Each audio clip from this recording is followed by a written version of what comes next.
అమ్మగారు మీకు phone. Hello చెప్పు భూపతే. ఏ భద్రమ్మ, మా విక్కీ సేఫ్ గా ఉన్నాడా? ఏందే ఏం మాట్లాడుతుండావు?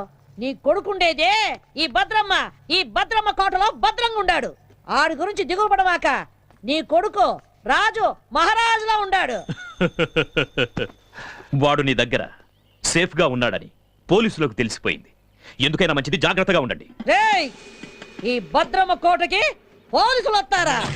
నా ఇంటి గేటు దాటి లోపలికి రానికి వాళ్ళకి ఎన్ని గుండెలుండాలా? రాని ఎవడొస్తాడా? రమ్మనా. వచ్చేది మగాడు కాదు, ఆడది. కిరణ్ బేడి శివంగి లాంటిది. నా కొడుకు దానికి దొరికాడో వాడి చాప్టర్ క్లోజ్.